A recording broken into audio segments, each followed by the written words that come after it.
पूरा यूज करोगे तो बड़ा आएगा। जैसे हाथ अभी छोटी आ रही थी ना रेजर, तो हाथ पूरा यूज करोगे तो बढ़िया आएगी।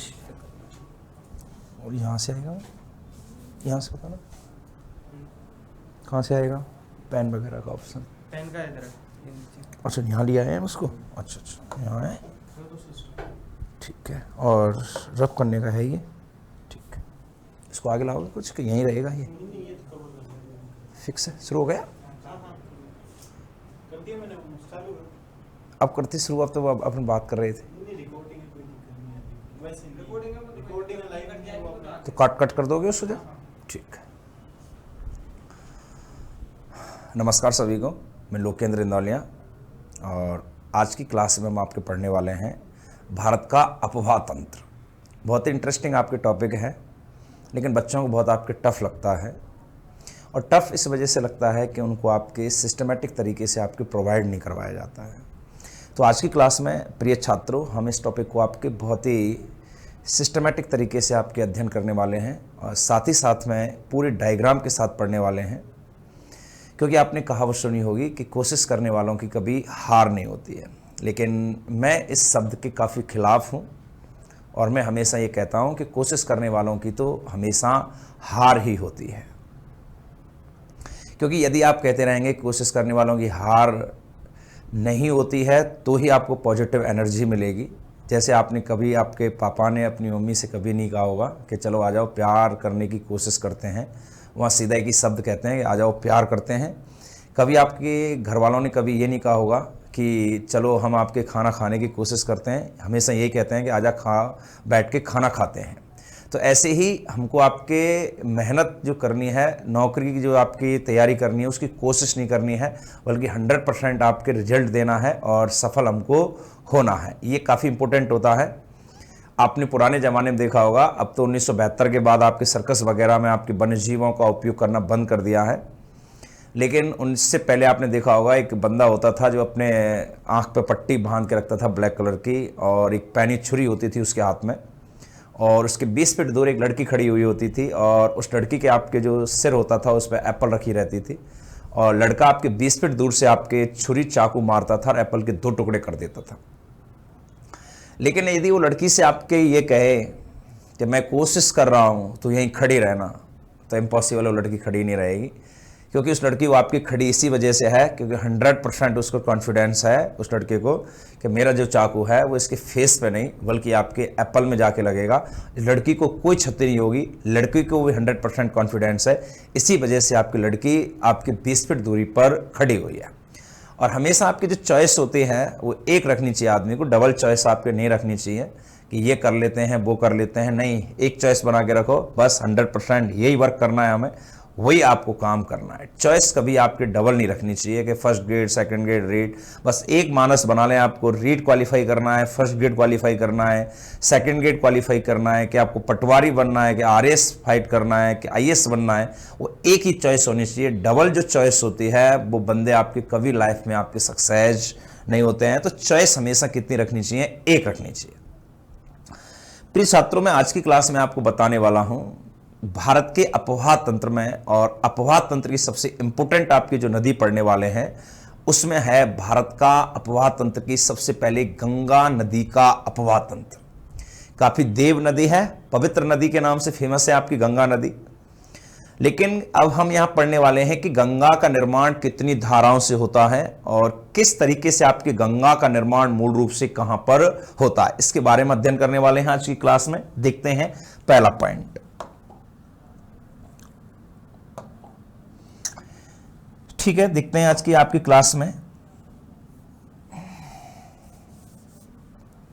सबसे पहले मैं आपको यहां बताने वाला हूं, सबसे पहले बीच में की एक नदी ले रहे हैं हम इस जगह पे, और इस नदी का नाम मैं आपको बता देता हूं। इस नदी का नाम है, इसे कहते हैं अलकनंदा नदी।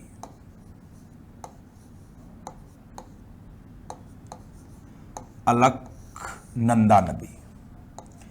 और जो अलकनंदा जो नदी है, अगर बात करें कि इस नदी का उद्गम कहां से होता है तो बता देता हूं इसका उद्गम कहां से होता है। इसके उद्गम की यदि हम बात करते हैं तो इसका जो उद्गम होता है वो होता कहाँ से है? इसका उद्गम होता है इस जगह से, और इस जगह का नाम है, इसे कहते हैं संतोपथ हिमानी। कौन सी है प्रिय छात्रों? संतोपथ हिमानी। इस संतोपथ हिमानी से एक नदी निकलती है जिसे हम कहते हैं कौन सी? अलकनंदा नदी। लेकिन जो अलकनंदा नदी है इसका उद्गम संतोपथ हिमानी से होता है, और संतोपथ जो हिमानी है ये कहां पे स्थित है? तो ये आपको बताना है, उत्तराखंड में स्थित है। लेकिन इसके बाद यहां पे आपकी क्या है, इधर वाली साइड से एक नदी आकर के मिलती है इसमें, और इसका नाम है धौली गंगा। धौली गंगा। तथा ये जो धौली गंगा है इसका जो उद्गम होता है वो कहां से होता है? तो इस नदी का, धौली गंगा का जो उद्गम स्थल है, लेकिन उद्गम स्थल जो है इससे आपके जब निकलती है तो यहां पर ये नदी एक प्रयाग का निर्माण करती है, और इस जो प्रयाग को होता है उसे हम कहते हैं कौन सा? विष्णु प्रयाग बोलते हैं इसको। कौन सा प्रयाग कहते हैं प्रिय छात्रों? विष्णु प्रयाग। और विष्णु जो प्रयाग है, कई बार आपके प्रयाग का मतलब होता है जो पवित्र भूमि होती है, उस पवित्र भूमि को कहते हैं प्रयाग। और सबसे पहला क्वेश्चन आपसे सीधा क्वेश्चन बोल सकता है कि विष्णु प्रयाग का निर्माण कौन कौन सी नदी करती हैं? तो विष्णु प्रयाग का निर्माण करती है धौली गंगा, और ये अलकनंदा जो नदी है ये मिलकर के बनाती हैं कौन सा? विष्णु प्रयाग। लेकिन यदि कहता है कि धौली गंगा का उद्गम कहां से होता है, तो इसका उद्गम होता है मान ग्लेशियर से, या इसे कहते हैं माना ग्लेशियर। मान ग्लेशियर या माना ग्लेशियर से उद्गम होता है किसका? धौली गंगा। धौली गंगा किस में आकर मिलती है? अलकनंदा नदी में, और ये मिलकर के कौन से प्रयाग का निर्माण करती है? तो प्रयाग बनाती है जिसको बोलते हैं विष्णु प्रयाग। और प्रयाग का मतलब मैं आपको बता चुका हूं प्रिय छात्रों, प्रयाग का मतलब होता है जो पवित्र भूमि होती है उसे क्या बोलते हैं? प्रयाग कहते हैं। उसके बाद इधर की साइड से एक दूसरी आपकी नदी जाकर के मिलती है, और इस नदी का नाम होता है नंदाकिनी। प्रिय छात्रों, कौन सी नदी होती है? नंदाकिनी नदी होती है। और इस नंदाकिनी जो नदी है इसका जो उद्गम होता है वो होता है त्रिशूल ग्लेशियर से। किससे होता है प्रिय छात्रों? जो त्रिशूल ग्लेशियर है, इस त्रिशूल ग्लेशियर से एक नदी निकलती है जिसको कहते हैं नंदाकिनी। लेकिन नंदाकिनी नदी आपके मिलती है किसमें? तो उत्तर देंगे आपके अलकनंदा में आके मिलती है। लेकिन जब अलकनंदा में आकर के मिलती है तो यहां पर एक प्रयाग बनाती है जिसे अपन कहते हैं नंद प्रयाग बोलते हैं। क्या कहते हैं प्रिय छात्रों? इसको नंद प्रयाग बोलते हैं। अगर आपसे कहता है कि नंद प्रयाग का निर्माण कौन कौन सी नदी करती है, तो नंद प्रयाग का निर्माण दो नदियां करती हैं। एक नदी तो होती है नंदाकिनी। नंदाकिनी का उद्गम कहां से होता है? तो त्रिशूल ग्लेशियर से होता है, और यह नंद प्रयाग का निर्माण करती है। तथा साथ ही साथ में आपके यहां तीसरे नंबर की आपकी जो नदी है यहां से जाकर के मिलती है, और इस नदी का नाम होता है, इसे कहते हैं पिंडार गंगा। क्या बोलते हैं प्रिय छात्रों? पिंडार गंगा। तथा ये पिंडार जो गंगा होती है इसका जो उद्गम होता है वो कहां से होता है? तो उत्तर बताना है, पिंडार ग्लेशियर से होता है। कहां से होता है? पिंडार ग्लेशियर से। पिंडार ग्लेशियर से एक नदी निकलती है जिसे कहते हैं पिंडार गंगा। लेकिन पिंडार गंगा आपकी किस में जाकर के मिलती है? पिंडार गंगा जाके मिलती है किसमें? अलकनंदा में। और यहां पर ये जो आपके बनाती है वो बनाती है कौन सा प्रयाग? तो उसे कहते हैं कौन सा? कर्ण प्रयाग। कौन सा प्रयाग बनाती है प्रिय छात्रों? यहां पर ये नदी बनाती है कर्ण प्रयाग। तथा अगर आपसे कहता है कि ये विष्णु प्रयाग, नंद प्रयाग, कर्ण प्रयाग तीनों के तीनों आपके कौन से राज्य क्षेत्र के अंतर्गत आते हैं? तो तीनों ये क्षेत्र, राज्य क्षेत्र आता है कौन सा? उत्तराखंड। और जिला यदि आपसे पूछता है तो उत्तर बताना है, चमोली जिले में आते हैं। ये कहां पे हैं ये तीनों प्रयाग? चमोली जिले में है। और चमोली कहां पे स्थित है? तो उत्तराखंड में है। ये तीनों आपके प्रयाग इसी के अंतर्गत आते हैं। सबसे पहले बनाती है विष्णु प्रयाग, उसके बाद बनाती है नंद प्रयाग, उसके बाद बनाती है कौन सा? कर्ण प्रयाग। फिर अगर आपकी अगली स्टेप की बात करें तो यहां से एक नदी निकल के आती है, और ये इस तरीके से आपकी मिल रही है किसमें? तो ये आकर के मिलती है किसमें? अलकनंदा में। इस नदी के यदि नाम की बात करें तो इस नदी का नाम होता है मंदाकिनी नदी। क्या नाम है प्रिय छात्रों? मंदाकिनी नदी। लेकिन मंदाकिनी का उद्गम कहां से होता है, तो इसका उद्गम होता है चोराबारी ग्लेशियर से। ग्लेशियर का मतलब होता है जो बर्फ के पहाड़ होते हैं, हिमनद जो होता है, हिमानी होता है, उसी ग्लेशियर कहते हैं। और यदि कहता है कि मंदाकिनी नदी का उद्गम कहां से होता है, तो मंदाकिनी का उद्गम होता है चोराबारी ग्लेशियर से। कहां से होता है प्रिय छात्रों? चोराबारी ग्लेशियर से होता है। तथा जो चोराबारी आपकी ग्लेशियर है, ये आपके निकल के आती है मंदाकिनी और यहां आकर के मिलती है किसमें, तो यहां एक नदी में आके मिलती है जिसे कहते हैं अलकनंदा। और जब यहां पर आपकी मिलती है तो यहां एक प्रयाग बनाती है जिसे कहते हैं कौन सा? रुद्रप्रयाग। कौन सा प्रयाग है प्रिय छात्रों? यहां पर रुद्रप्रयाग का निर्माण करती है। तथा उसके बाद यहां से फिर एक नदी निकल के आती है इस तरीके से और यहां पे आकर के वो मिल जाती है और इस नदी का नाम होता है भागीरथी नदी। कौन सी नदी है प्रिय छात्रों? भागीरथी नदी है इसका नाम। और भागीरथी का उद्गम जो होता है वो होता है गंगोत्री हिमनद से होता है।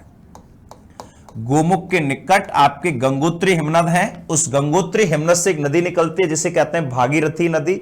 और भागीरथी जो नदी है यहां आकर के किस मिलती है, तो ये नदी आपकी मिलती है किसमें, तो उत्तर देंगे अलकनंदा नदी में। और यहां पे मिलकर के एक नदी ये प्रयाग बनाती है जिसे कहते हैं कौन सा? देव प्रयाग बोलते हैं। कौन सा प्रयाग है? देव प्रयाग।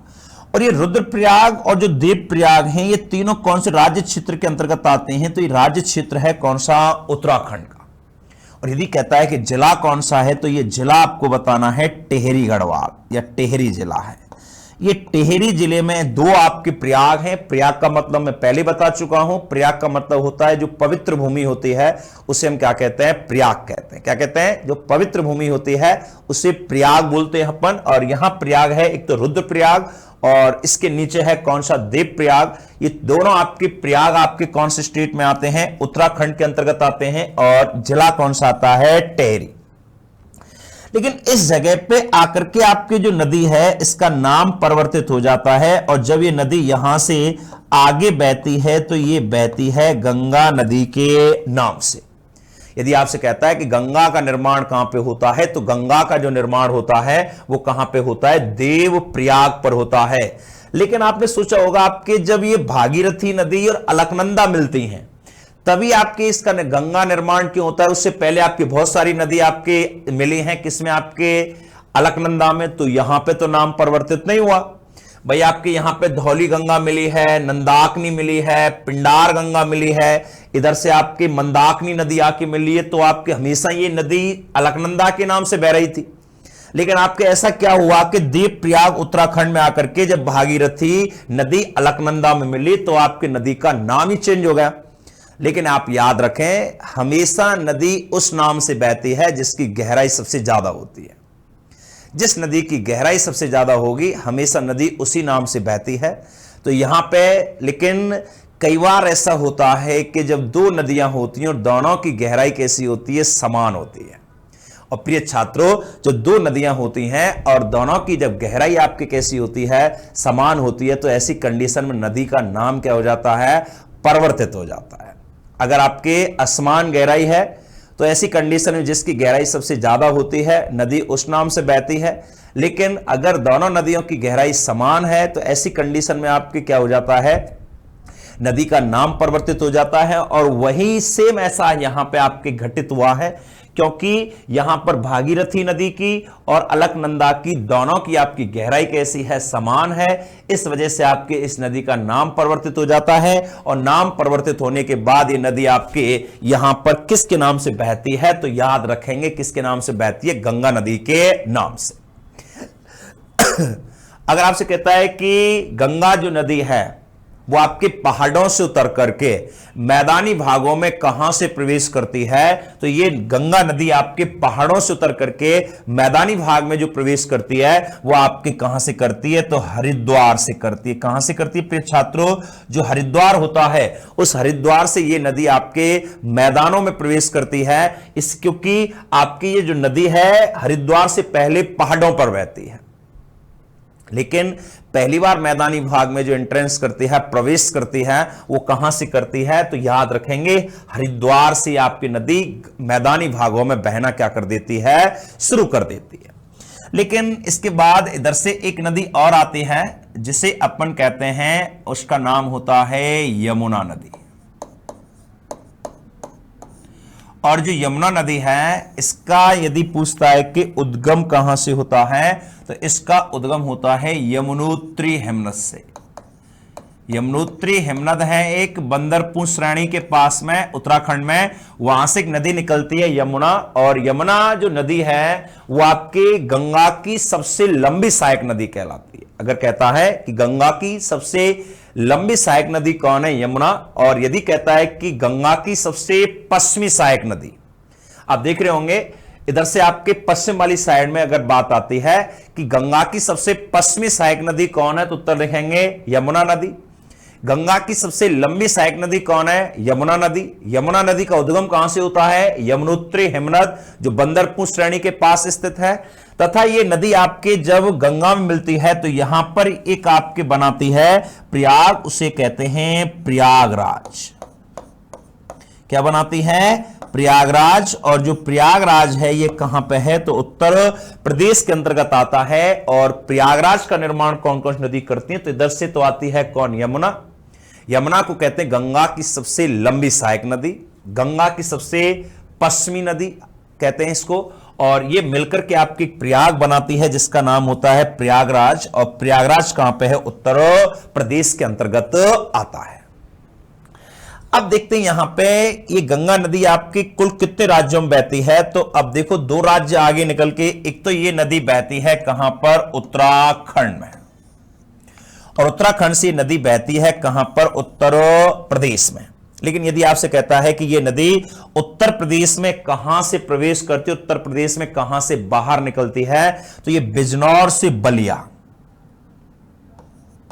के स्थान है बिजनौर। यहां बता देता हूं, यूपी का एक स्थान है बिजनौर, जहां से ये नदी यूपी में प्रवेश करती है और ये बाहर निकलती है कहां से? बलिया से। और बलिया कहां पे है? उत्तर प्रदेश में है। अगर आपसे कहता है कि गंगा नदी है जो है, ये सबसे ज्यादा इसका जो प्रवाह तंत्र है वो कौन से स्टेट में मिलता है, तो गंगा का प्रवाह तंत्र सबसे ज्यादा उत्तर प्रदेश में मिलता है। अकेले उत्तर प्रदेश में ये नदी समथिंग 1450 किलोमीटर बहती है। अगर कहता है कि गंगा नदी उत्तर प्रदेश के कुल कितने जिलों में प्रवाहित होती है, तो लगभग समथिंग 28 जिलों में आपके बहती है। कौन? गंगा। राजस्थान होता तो पूरा कवर्ड ही हो जाता, बचा ही क्या? राजस्थान में 33 जिले हैं और यहां पे आपके 28 जिलों में अकेली आपकी नदी बह रही है। कौन सी? गंगा। और ये बहती है बिजनौर से लेकर के कहां तक? बलिया के बीच आपकी प्रवाहित होती है। कौन सी? गंगा नदी। उसके बाद ये नदी आपके बहती है कौन सी स्टेट में, तो यहां पे आपको स्टेट बता देता हूं। तीसरे नंबर पे नाम आता है बिहार। बिहार के बाद ये नदी आपके बहती है कहां पर? झारखंड। और झारखंड के बाद ये नदी आ जाती है कहां पर? वेस्ट बंगाल, पश्चिमी बंगाल में। लेकिन जब ये नदी आपके पश्चिमी बंगाल में आ जाती है तो उसके बाद ये पश्चिमी बंगाल से आपके दो धाराओं में बढ़ जाती है। गंगा की जो मुख्य धारा है वो जो भागीरथी कहते हैं, वो तो चली जाती है कहां पे? बांग्लादेश में चली जाती है इस तरीके से। और गंगा की जो दूसरी धारा होती है उससे का नाम होता है हुगली। तथा हुगली नदी पर स्थित है कोलकाता बंदरगाह। और कोलकाता जो शहर स्थित है वो हुगली के किनारे पर बसा हुआ है। और उसके बाद जब बांग्लादेश में आपके जब ये भागीरथी जाती है तो यहां पर इसका नाम हो जाता है कौन सी? पद्मा नदी। क्या नाम हो जाता है? पद्मा नदी हो जाता है। लेकिन जब आपके पद्मा हो जाता है तो यहां से एक नदी आ रही है बहती हुई जिसका नाम होता है कौन सी? ब्रह्मपुत्र। क्योंकि ब्रह्मपुत्र जो नदी होती है इसका उद्गम होता है चेमायुंगडोंग ग्लेशियर, जो आपके तिब्बत चीन में है। चेमायुंगडोंग ग्लेशियर से होता है और इसको आपके तिब्बत में इसे कहते हैं सांपू नदी या सांगपो नदी कहते हैं। तिब्बत की जो राजधानी है लाहसा, वो आपकी कौन सी नदी के किनारे पर स्थित है, तो याद रखेंगे ब्रह्मपुत्र नदी के किनारे पर है। लेकिन यदि कहता है कि इस नदी को ब्रह्मपुत्र को चाइना में क्या कहते हैं, तो चाइना में इसका नाम होता है यारलंगजांगवो नदी। क्या नाम होता है? यारलंगजांगवो नदी होता है। लेकिन जब ये आपके अरुणाचल प्रदेश में यांगपा के दर्रे से प्रवेश करती है तो यहां इसको कहते हैं देहांग नदी। लेकिन जब ये असम में बहती है तो इसका नाम होता है कौन सा? ब्रह्मपुत्र नदी। लेकिन यही ब्रह्मपुत्र नदी जब बांग्लादेश में आ जाती है तो यहां पर इसका नाम हो जाता है कौन सी? जमुना। तथा ये जमुना और आपकी पद्मा मिलकर के एक नदी का निर्माण करती हैं और उस नदी का नाम होता है कौन सी? मेघना। आप देख रहे होंगे प्रिय छात्रों कि दोबारा से आपके दो नदी आपकी मिली हैं, दोनों की गहराई सेम है और सेम होने के कारण यहां पे पुनः से क्या हो जाता है? आपके नाम परिवर्तित हो जाता है और यहां ये पद्मा और जमुना मिलकर के एक नदी का निर्माण कर देती हैं जिसे अपन कहते हैं कौन सी? मेघना नदी। कौन सी कह देते हैं? मेघना नदी। यदि कहता है ब्रह्मपुत्र में आकर के मिलने वाली या गंगा में आकर मिलने वाली सबसे लंबी नदी कौन है, तो गंगा में आकर मिलने वाली सबसे लंबी नदी कहलाती है कौन सी? ब्रह्मपुत्र। और यहां पे पद्मा जमुना मिलकर के मेघना का निर्माण करती है और मेघना नदी जो होती है वो अपना जल पहुंचाती है किसमें? बंगाल की खाड़ी में। इस वजह से इस नदी को शामिल करते हैं बंगाल की खाड़ी के अपवाह तंत्र के अंतर्गत। तो प्रिय छात्रों, आपके अगर कहता है कि ये गंगा कितने राज्यों में बहती है, तो आपने बताया एक तो उत्तराखंड में बहती है, उत्तर प्रदेश में बहती है, उसके बाद ये बिहार में बहती है, झारखंड में बहती है और पश्चिमी बंगाल में बहती है। अगर कहता है कितने देशों में बहती है, 2 देशों में बहती है, भारत में और कहां पर? बांग्लादेश में बहती है। इसको आपके बांग्लादेश में क्या कहते हैं? तो पद्मा नदी के नाम से जाना जाता है। गंगा का सबसे ज्यादा अपवाह तंत्र कौन से राज्य में है, तो सबसे ज्यादा अपवाह मिलता है इसका कहां पर? उत्तर प्रदेश में। कुल कितना किलोमीटर है? 1450 किलोमीटर। क्योंकि यदि आपसे कहता है कि गंगा नदी की कुल लंबाई कितनी है, और गंगा नदी की जो कुल लंबाई है वो है 2525 किलोमीटर। कितनी प्रिय छात्र? 2525 किलोमीटर इसकी लंबाई है।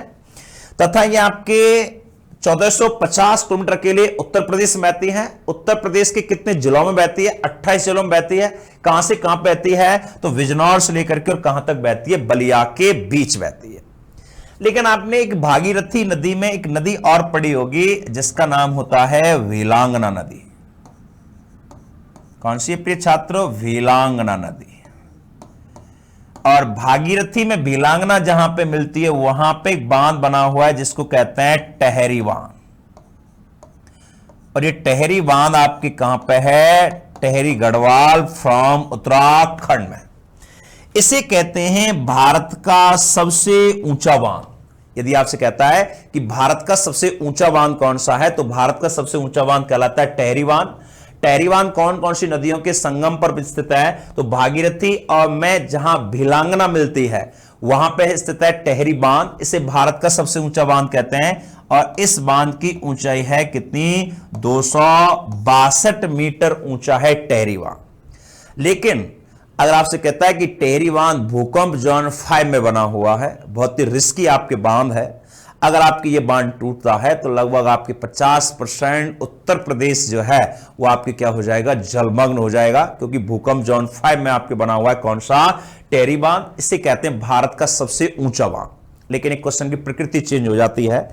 अगर आपसे कहता है कि भारत का सबसे ऊंचा गुरुत्व बांध कौन सा है, तो भारत का यदि पूछता है सबसे ऊंचा गुरुत्व बांध कौन सा है, तो उत्तर आपको देना है प्रिय छात्रों सीधा सा, उसका नाम है भाखड़ा बांध, जो बिलासपुर हिमाचल प्रदेश में है। यह बना हुआ है कौन सी नदी पर? सतलज नदी पर, जिसकी आधारशिला 17 नवंबर 1955 को देश के प्रथम प्रधानमंत्री पंडित जवाहरलाल नेहरू के द्वारा रखी गई थी। तथा भारत का सबसे ऊंचा गुरुत्व यदि पूछता है तो भाखड़ा देना है, और भारत का सबसे ऊंचा बांध पूछता है तो आपको देना है कौन सा? टहरी बांध। एक बार इसका स्क्रीनशॉट ले लें फटाफट से, फिर इससे अगली स्टेप पे बात करते हैं कि गंगा नदी के किनारे पर कौन कौन से आपके भारत के इंपोर्टेंट शहर बसे हुए हैं। फटाफट से एक बार देख लेते हैं इसको।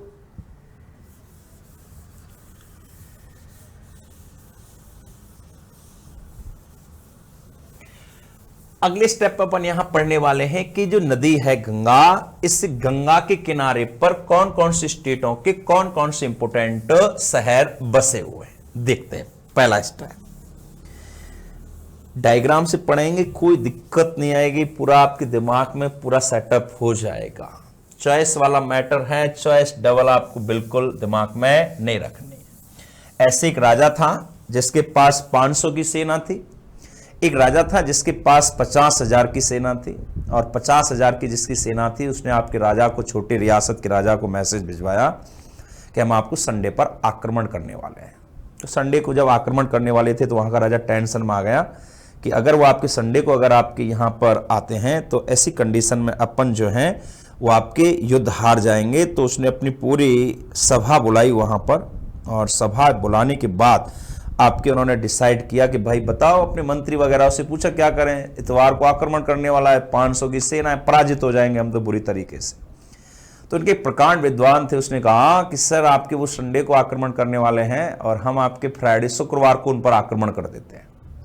तो राजा ने कहा कि यार क्या फर्क पड़ता है कि आपके तरबूजा छुरी पे गिरे या छुरी तरबूजा पे जाके गिरे, लेकिन कटना तो तरबूजा को ही है। वो हम पे आक्रमण करें, हम उस पर आक्रमण करें, तो उससे निकलने वाला क्या है, पराजय तो 100% हमारी होने वाली है। कि सर आपके फ्राइडे को चांस है, संडे को कोई चांस नहीं है। कि संडे को वो राजा आपके पूरी आपके सेना के साथ व्यवस्थित तरीके से आपके आक्रमण करेगा, लेकिन फ्राइडे को आपके उसकी कोई तैयारी नहीं है, हड़बड़ाहट में शायद आपके वो युद्ध हार जाए और हम युद्ध जीत जाए। राजा को उसका सुझाव बहुत अच्छा लगा और राजा ने आपके उस पर चढ़ाई शुरू कर दी। अब आपकी सीधी सी बात है, जो आदमी तैयारी है ही नहीं उसकी, तो आपके अगर अचानक उस पर अटैक करे तो आपके हड़बड़ाहट तो होती है। लेकिन जैसे वो आपके राजा आपके उस रियासत में प्रवेश किया तो बीच में एक नदी पुल था, और उस आपके छोटी रियासत के राजा ने आपके जैसे अपनी सेना ने आपकी नदी को पार किया तो आपकी नदी पर आपके जो पुल बना हुआ था उस पर आपके क्या किया, उन्होंने आपके बारूद लगाया और आपके उस पुल को उड़ा दिया। तो सेना बहुत दुखी हुई कि महाराज ये क्या क्या आपने आपकी नदी की पे जो निर्मित आपकी पुल है, डैम है, उसको उड़ा दिया। मान के जब आपके पास दो चॉइस थी कि यदि हम युद्ध हारते तो आप वापस आपके भाग जाते अपनी रियासत में, लेकिन अब आपके पास सिर्फ एक चॉइस है, करो या मरो। या तो आपके युद्ध में लड़ते लड़ते वीर गति को प्राप्त हो जाओ, या फिर नदी में कूद के बंगाल की खाड़ी में चले जाओ। दो ऑप्शन नहीं है अब आपके पास। बैक लौटने का ऑप्शन क्या हो गया है, खत्म। सिर्फ एक ही ऑप्शन है, सिर्फ आगे, करो या मरो। और वो अपनी भयंकर चतुराई के साथ पूरी आपकी तैयारी के साथ युद्ध किया और 500 की सेना ने 50,000 की सेना को क्या कर दिया, परास्त कर दिया। इस वजह से मैं आपसे कहना चाहता हूं, मैसेज छोड़ना चाहता हूं सभी को कि आपके चॉइस हमेशा कितनी रखनी चाहिए, एक रखनी चाहिए। डबल चॉइस आदमी को कभी अपनी लाइफ में नहीं रखनी चाहिए। तो देखते हैं अब इसकी इंपोर्टेंट आपकी सहायक नदियों के बारे में। देखो आपके यहां से आपके लिखना शुरू कर देते हैं आपके कि कौन कौन से आपके जो शहर हैं वो आपकी इस नदी के आपके किनारे पर स्थित है। जैसे आपके पहले अगर बात करें हैं उत्तराखंड के कौन कौन से शहर हैं, तो एक तो आपको यहां पे बताना है देवप्रयाग। देवप्रयाग। दूसरा आपको बताना है यहां पर कौन सा, ऋषिकेश। कौन सा बताना है, ऋषिकेश। और तीसरा आपको बताना है कौन सा, हरिद्वार। ये आपके उत्तराखंड के आपके 3 शहर हैं। एक तो है देवप्रयाग, सेकंड नंबर पे है कौन सा, ऋषिकेश, और तीसरे नंबर पे है हरिद्वार। ये आपके तीनों शहर हैं उत्तराखंड के, जो कौन सी नदी के किनारे पर स्थित हैं। तो ये तीनों के तीनों जो शहर हैं वो कौन सी नदी के किनारे पे हैं, तो गंगा नदी के किनारे पे हैं। फर्स्ट नंबर पे देवप्रयाग है, सेकंड नंबर पर ऋषिकेश है, और तीसरे नंबर पे कौन है, हरिद्वार है। आपने सबसे ज्यादा लोगों को नहाने के लिए सुना होगा कि हम आपके हरिद्वार इस गंगा स्नान जा रहे हैं, लेकिन ऋषिकेश और देवप्रयाग बहुत कम जाते हैं, क्योंकि आपके हरिद्वार में आपके क्या है, घाट वगैरह बने हुए हैं, क्योंकि यह नदी मैदान पे बहती है। हरिद्वार से ऊपर आपकी नदी पहाड़ी भागों पे बहती है, इस वजह से वहां घाट वगैरह की व्यवस्था प्रॉपर नहीं है। इस वजह से लोग वहां पे कम जाते हैं, हरिद्वार स्नान क्या करते हैं, सबसे ज्यादा करते हैं। लेकिन यदि बात करता है कि उसके बाद एक आपने नाम सुना होगा जिसे बोलते हैं कन्नौज। कौन सा है प्रिय छात्रों, कन्नौज। एक शहर का नाम सुना होगा जिसका नाम है कानपुर। एक शहर है जिसे कहते हैं इलाहाबाद, और एक शहर है जिसे बोलते हैं कौन सा, वाराणसी। अगर कहता है कि कन्नौज है, कानपुर है, इलाहाबाद है, वाराणसी है, ये 4 शहर हैं किसके, उत्तर प्रदेश की, और ये चारों इंपोर्टेंट जो शहर हैं वो कौन सी नदी के किनारे पर अवस्थित हैं, तो उत्तर बताना है गंगा के किनारे पर स्थित है। लेकिन आपने देखा होगा जब आपके कन्नौज, कानपुर, इलाहाबाद, वाराणसी के बाद ये नदी आपके बहती है, कौन से स्टेट में है, तो उसका नाम होता है बिहार। जैसे तो आपने बिहार का शहर सुना होगा आपके बक्सर, कौन सा है, बक्सर। एक आपने सुना होगा कौन सा, पटना, कौन सा है, पटना। बक्सर है, पटना है। इसके अलावा आपने एक नाम सुना होगा भागलपुर, कौन सा है, भागलपुर। ये बक्सर, पटना, भागलपुर, ये आपके 3 शहर हैं आपके इंपोर्टेंट, और ये तीनों शहर किसके इंपोर्टेंट हैं, तो उत्तर लिखेंगे किसके, बिहार के, जो कौन सी नदी के किनारे पर अवस्थित हैं, तो गंगा के किनारे पर अवस्थित हैं।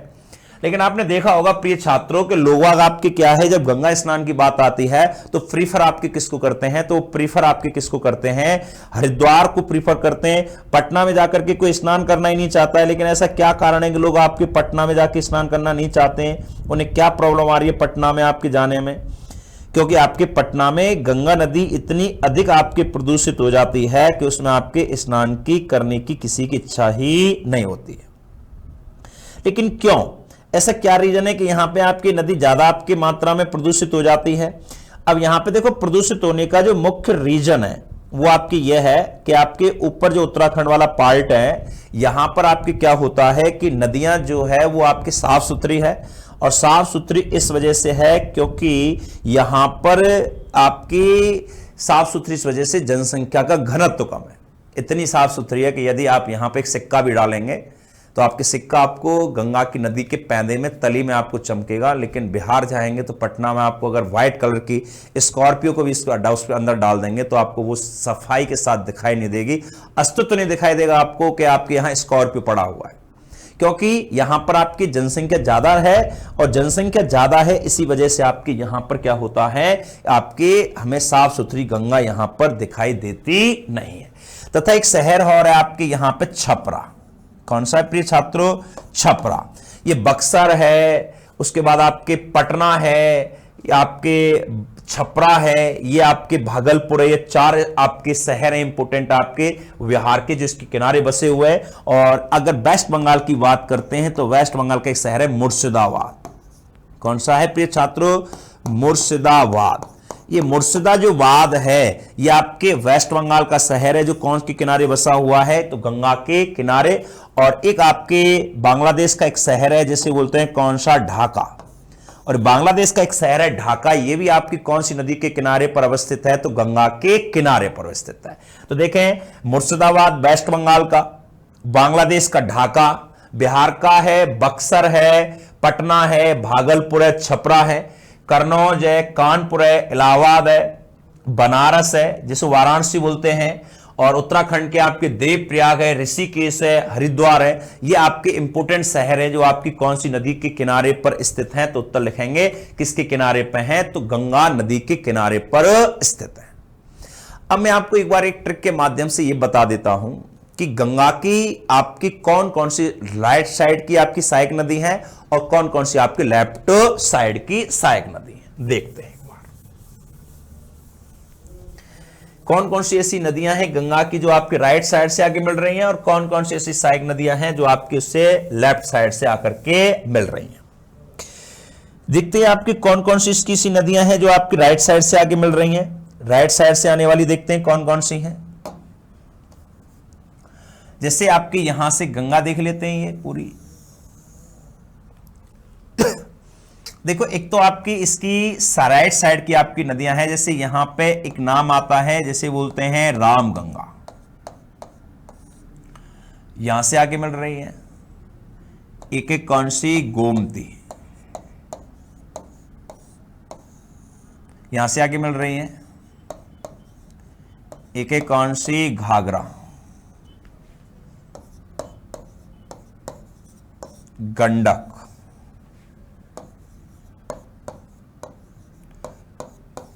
कोसी, और यहां पे नाम लिख देता हूं एक महानंदा। कौन सी है? महानंदा। ये आपकी देखो अपन ये अगर ये बात करें, ये इस साइड से आपकी नदी बह रही है और यहां जब आपके अपन खड़े रहेंगे तो यहां पे आएंगे आपके ये लेफ्ट साइड की और ये रहेंगे आपकी कौन सी साइड की? राइट साइड की।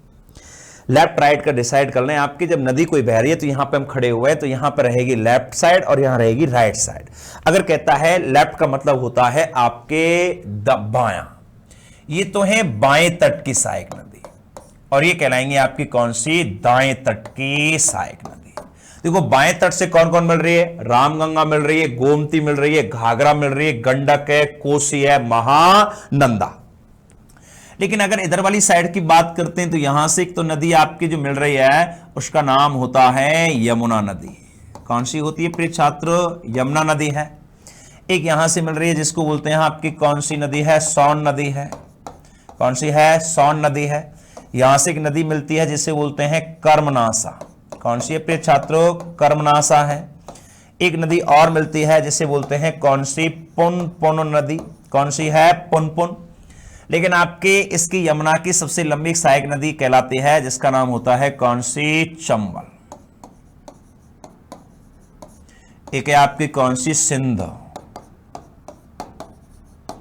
एक है कौन सी? बेतवा। कौन सी है? वेतवा। और एक नदी है जिसे बोलते हैं केन। सॉरी, क्या बोलते हैं? केन नदी बोलते हैं उसको। कौन सी नदी बोलते हैं? केन। ये आपकी चंबल है, सिंध है, बेतवा है, केन है, ये आपकी किसकी सहायक नदी है? तो ये कहलाती है किसकी? यमुना की सहायक नदी है। तो देखो आपकी राइट साइड की कौन कौन सहायक नदी है? एक तो कौन सी है? यमुना है, दूसरी सोन नदी है, तीसरी कर्मनासा है और कौन सी है? पुनपुन। ये तो मिलती है कौन सी? दाएं तट की सहायक नदी है। और यदि बाएं तट की बात करता है तो रामगंगा है, गोमती है, घाघरा है, गंडक है, कोसी है और कौन सी? महानंदा। लेकिन यदि आपसे कहता है कि जो रामगंगा है, ये रामगंगा आपकी जो गंगा में आकर के मिलती है वो कहां पे मिलती है? तो ये मिलती है कहां पे? कन्नौज में। और कन्नौज को कहते हैं इत्र नगरी के नाम से जाना जाता है। अगर कहता है कि जो रामगंगा है इसको किसके नाम से जाना जाता है तो याद रखें, रामगंगा गंगा की प्रथम सहायक नदी कहलाती है। गंगा की ऐसी सहायक नदी जो गंगा में आकर के सबसे पहले मिलती है और गंगा में आकर मिलने वाली प्रथम जो सहायक नदी कहलाती है वो रामगंगा कहलाती है। लेकिन यदि कहता है कि रामगंगा का जो उद्गम होता है वो कहां से होता है, तो इसका जो उद्गम होता है वो कहां से होता है, तो आपको बताना है इसका उद्गम हिमाचल प्रदेश से होता है। कहां से होता है? हिमाचल प्रदेश से। और इसके किनारे पर आपने देखा होगा एक तो आपकी बरेली है, एक बदायूं है। कौन सा है? बरेली। के बाद आपकी बदायूं है, एक मुरादाबाद है और कौन सा है? कन्नौज। ये आपके जो चारों शहर बसे हुए हैं वो कौन सी नदी पे हैं? तो रामगंगा पर। बरेली, बदायूं, मुरादाबाद और कन्नौज ये आपके स्थित हैं रामगंगा पर। रामगंगा नदी जो है वो गंगा में आके कहां मिलती है? कन्नौज में आके मिलती है। कन्नौज कहां पे है? तो उत्तर प्रदेश में। ये गंगा की प्रथम सहायक नदी कहलाती है। कौन? रामगंगा। उसके बाद यदि गोमती की बात करें तो गोमती जो नदी है इसका जो उद्गम होता है, और यदि कहता है कि जो गोमती नदी है और गोमती का उद्गम होता है, एक है पीलीभीत जिला है उत्तर प्रदेश में, वहां पे एक झील है फुलहर झील। कौन सी झील है प्रिय छात्रों? फुलहर झील। और फुलहर झील कहां पे? पीलीभीत जिला। और पीलीभीत जिला कहां पे? उत्तर प्रदेश में। वहां से निकलती है गोमती और गोमती आपकी मिलती है कहां पे? गाजीपुर में आकर के। कहां से? गाजीपुर। और गाजीपुर को कहते हैं सिराज ए हिंद। सीधा क्वेश्चन आएगा कि सिराज ए हिंद के नाम से किसको जानते हैं? गाजीपुर को जानते हैं। और इत्र नगरी के नाम से किसको जानते हैं? कन्नौज को जानते हैं। तो कन्नौज को कहते हैं इत्र नगरी। और यदि कहता है कि गाजीपुर जो है यहां पे जाकर के आपकी गोमती नदी मिल जाती है, किसमें? आपके गंगा नदी में। लेकिन अगर आपसे कहता है कि एक तो जो शहर है उसे कहते हैं कौन सा? लखनऊ। कौन सा है? लखनऊ। एक शहर है जिसे कहते हैं सुल्तानपुर और एक है आपके कौन सा? जौनपुर। अगर कहता है कि लखनऊ है, सुल्तानपुर है, जौनपुर है और ये आपके तीनों जो शहर स्थित है वो कौन सी नदी पर स्थित हैं? तो गोमती नदी के किनारे पर स्थित हैं। कौन कौन से ये शहर? अगली एक नदी आता है जिसे बोलते हैं घाघरा, घाघरा नदी। और घाघरा नदी का उद्गम होता है मापचा-चुंग ग्लेशियर से। कहां से होता है? मापचा-चुंग ग्लेशियर से एक नदी निकलती है जिसे कहते हैं कौन सी? घाघरा नदी। तथा घाघरा किसकी सहायक है? तो उत्तर देना है गंगा की। और ये नदी आपकी जो घाघरा है ये आपके कहां पे आके मिलती है? तो छपरा। और छपरा कहां पे है? बिहार में। छपरा बिहार में जाकर के ये घाघरा नदी आपकी मिल जाती है किसमें? गंगा नदी में। इसका उद्गम होता है मापचा-चुंग ग्लेशियर से। एक नदी है जैसे कि कोसी नदी है। और कोसी नदी की यदि बात करें कि जो कोसी नदी है इसका उद्गम होता है जिसे कहते हैं आपके गोसाई धाम ग्लेशियर। बृहद जो हिमालय है, महान हिमालय, उस पर है गोसाई धाम ग्लेशियर। और गोसाई धाम ग्लेशियर से एक नदी निकलती है जिसे कहते हैं कोसी नदी। और कोसी नदी आपकी गंगा में आके मिलती है कहां पे? भागलपुर में। कहां पे आके मिलती है प्रिय छात्रों? भागलपुर। और ये भागलपुर आपके कहां पे है? तो भागलपुर आपको बताना है कहां पे है? बिहार में है। यहां पे आके मिलती है कोसी नदी। और कोसी नदी को कहते हैं बिहार का शोक। क्योंकि यदि कहता है कि पूरे भारत में मार्ग परिवर्तन के लिए प्रसिद्ध नदी कौन सी है? तो मार्ग परिवर्तन के लिए प्रसिद्ध आपकी नदी है जिसे कहते हैं कौन सी नदी? कोसी नदी। ये पूरे भारत में मार्ग परिवर्तन के लिए प्रसिद्ध मानी जाती है। तथा ये कोसी नदी आपकी गंगा में आके मिलती है कहां पे? भागलपुर में। और इसका उद्गम होता है गोसाई धाम ग्लेशियर से। तथा कोसी नदी की आपकी छोटी मोटी आपकी कुल कितनी धाराओं में बहती है? तो ये कोसी नदी लगभग 7 धाराओं में प्रवाहित होती है। और कोसी नदी की जो मुख्य धारा है उसको कहते हैं अरुण नदी। कौन सी नदी है छात्रों? इसकी इंपोर्टेंट एक सहायक नदी है जिसे कहते हैं अरुण नदी के नाम से आपके संबोधित करते हैं किसको? आपके कोसी की सहायक, ये आपकी नदी को। दूसरा अगर आपसे कहता है कि घाघरा जो है इसकी एक सहायक नदी है रावती नदी। और रावती जो नदी है वो किसकी सहायक है? घाघरा की। और इसके किनारे पर आपके एक शहर बसा हुआ जिसे कहते हैं गोरखपुर। कौन सा है शहर है प्रिय छात्रों? गोरखपुर जो शहर है वो इसी नदी के किनारे पर स्थित है। और एक आपने अयोध्या सुना होगा और वो है कौन सी नदी के किनारे पर? सरयू। ये दोनों आपकी राप्ती और सरयू, और ये दोनों आपके जो सहायक कहलाती हैं किसकी हैं? घाघरा की सहायक नदी है। अगर कहता है कि गंगा की अंतिम सहायक नदी किसे कहते हैं? तो गंगा की जो अंतिम सहायक नदी कहलाती है उसको कहते हैं महानंदा नदी। कौन सी नदी प्रिय छात्रों? महा जो नंदा है ये गंगा की अंतिम सहायक नदी कहलाती है, जो गंगा में सबसे लास्ट में जाके मिलती है। और गंगा में आपकी मिलती है कौन सी? महानंदा। और ये जो महानंदा है इसका उद्गम होता है कहां से? दार्जिलिंग से। और दार्जिलिंग आपकी कहां पे आता है? तो वो आप अच्छी तरीके से जानते हैं, वेस्ट बंगाल में है। जो सबसे ज्यादा बढ़िया क्वालिटी की चाय के उत्पादन के पूरे आपके भारत में प्रसिद्ध माना जाता है दार्जिलिंग। और ये नदी आपके जो गंगा मिलती है वो कहां पे मिलती है? मालदा में। और मालदा प्रिय छात्रों कहां पे है? वेस्ट बंगाल के अंतर्गत आता है। कौन सा? मालदा। अगर कहता है कि गंगा की अंतिम सहायक नदी कौन है? तो गंगा की अंतिम सहायक नदी कहलाती है कौन सी? महानंदा। महानंदा आपकी जो नदी है वो कहां पे जाकर के गंगा मिलती है? मालदा, वेस्ट बंगाल में जाकर के मिलती है। इसका उद्गम कहां से होता है? दार्जिलिंग, पश्चिमी बंगाल से होता है। तथा आपकी सबसे इंपॉर्टेंट विशेषता यह है कि गंगा की अंतिम सहायक नदी है, गंगा की ऐसी नदी सहायक जो सबसे लास्ट में जाकर के गंगा में जाकर के मिलती है। और उस नदी का जो नाम होता है वो कौन सी होती है? महानंदा के नाम से जानते हैं। तथा अगर कहता है कि गंगा की सबसे लंबी सहायक नदी कौन है? यमुना नदी है। अगर कहता है गंगा की सबसे पश्चिमी सहायक नदी कौन है? यमुना नदी है। यमुना का उद्गम कहां से होता है? बंदरपूंछ श्रेणी से होता है, जो आपके यमुनोत्री हिमनद से निकलती है। ये आपके 2 राज्यों में बहती है, उत्तराखंड और उत्तर प्रदेश में बहती है। तथा आपकी जो यमुना नदी है इसकी जो लगभग आपकी लंबाई है वो आपको याद रखनी है, 1375 किलोमीटर आपकी लंबी है। कौन सी? यमुना नदी। तथा यमुना की सहायक नदी कौन कौन सी हैं? तो यमुना की सहायक नदियों में एक तो नाम आता है चंबल है, सेकंड सिंध है, तीसरी बेतवा है और चौथी कौन सी है? केन। ये चंबल, सिंध, बेतवा, केन, ये चारों इंपोर्टेंट सहायक नदी कहलाती है किसकी? यमुना की। किसकी कहलाती है? यमुना की। इसके अलावा आपकी कौन सी नदी है? सोन नदी है, कर्मनासा है, पुनपुन आपकी नदी है। ये इंपोर्टेंट सहायक नदी कहलाती है किसकी? गंगा नदी की। अब तक हमने आपकी बात किया सबसे पहले गंगा नदी का उद्गम, प्रवाह तंत्र वाले इसके स्टेट, इसकी सहायक नदियां, इसके किनारे पर बसे हुए इंपोर्टेंट शहर पढ़ लिए हमने, तथा गंगा नदी की कुल लंबाई 2525 अपवाह तंत्र के आधार पर भारत की सबसे लंबी नदी कहलाती है।